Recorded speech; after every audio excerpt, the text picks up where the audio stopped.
Recently, science-based YouTube channel SciShow put out a video detailing how we can combat climate change by changing what we feed to future quadrupedal bovine murder victims, i.e. cows.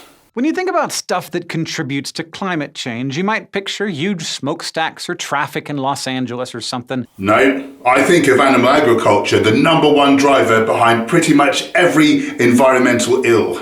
And the reason that the planet, the way things are going, will be unlikely to be able to support our children into old age. How about a huge field full of big-eyed, adorable grazing cows? What a lovely image. Shame that the vast majority of them will never see the light of day, being locked away on massive factory farms. Oh yeah, and then they all get a bolt gun through the head and their throat slit. Adorable. It might sound a little silly, but when you get enough cows in one place, they burp and exhale a lot of methane, a greenhouse gas even better at trapping heat than carbon dioxide. Yeah, I know. How about this for a radical idea? Stop buying meat. We haven't got time for half measures. If this is important to you, act quickly. Stop eating all animal products and encourage everyone to do the same. Do something useful and effective. Use your science background. Show people the studies on environment and health instead of this baby step.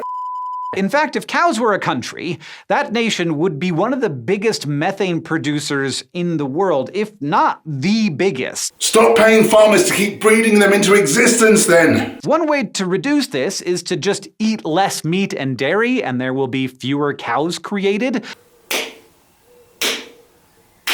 But while that is a great option, it's not likely that most people will go vegan anytime soon. What can we do about this? Instead of useless videos like your one, perhaps we could put out videos educating people on how and why to eat a healthy, whole foods, plant-based diet. Or for those that don't care about giving themselves heart disease, cancer or diabetes, perhaps we could highlight the myriad of lab meat and processed plant-based burgers that taste just like the real thing. All the great taste, but none of the incredible fear and pain of being brutally murdered. Researchers are turning to other solutions, and they're easier to implement than you might think. What could be easier than avoiding the meat and dairy aisles when you go shopping? One option is to change what cows eat. When a cow swallows hay, it ends up in their first stomach chamber called the rumen. There, microbes get to work fermenting those fibers and preparing them for digestion. The issue is that fermentation releases a bunch of hydrogen and carbon dioxide,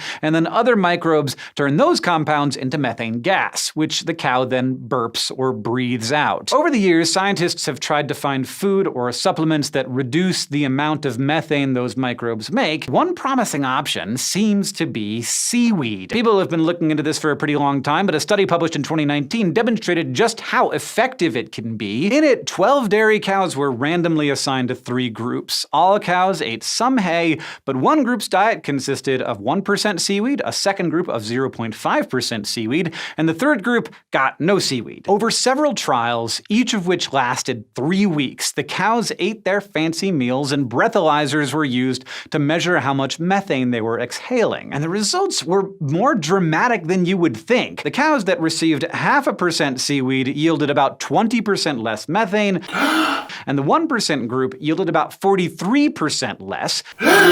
For 1% seaweed. Do you know how much methane that cows that have not been bred into existence produce? Zero methane. Top that, science boy. Still, even though the trial went well, there were some side effects. Like the cows were fine, but they did release way more hydrogen and carbon dioxide than usual. It's nice that you were keen to point out that the cows were fine from eating a little seaweed. Now tell me, did they survive the murder process okay? Do you care, or do you not care? Or are you simply just very confused? And that makes sense because those compounds would normally combine to form methane. But they are greenhouse gases, they're just not as potent as methane, so that's something we should keep in mind. And just stop paying others to breed more cows just so that we can eat their dead bodies when there are hundreds of thousands of other things we could eat. Also, this solution probably would not be cheap. I'll tell you what would be cheap.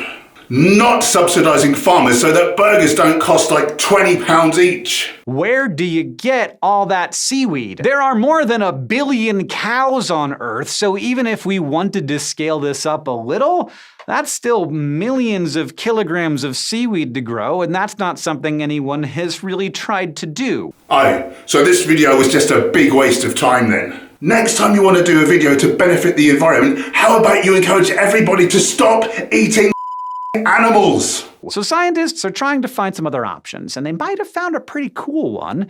Instead of changing a cow's diet, you go straight to the source and change their gut microbes. In a big paper published in Science Advances in 2019, researchers studied more than 1,000 cows, analyzing both their DNA and the genetic material of the microbes in their digestive system. Now, as expected, not every animal had exactly the same microbes. About 500 of them were shared among 50% of the animals. Some of those 500 seemed to be involved with the cow's methane production, and many of them were at least somewhat heritable. In other words, they were passed from cow to cow through the generations. So, if you know which microbes cause cows to make methane, and you know that they're heritable, well, the researchers proposed you could breed cows to produce less methane. Alternatively, since that breeding would take time and we need climate solutions like yesterday, just stop eating them. God, this is unbearable. Click this, I'm off.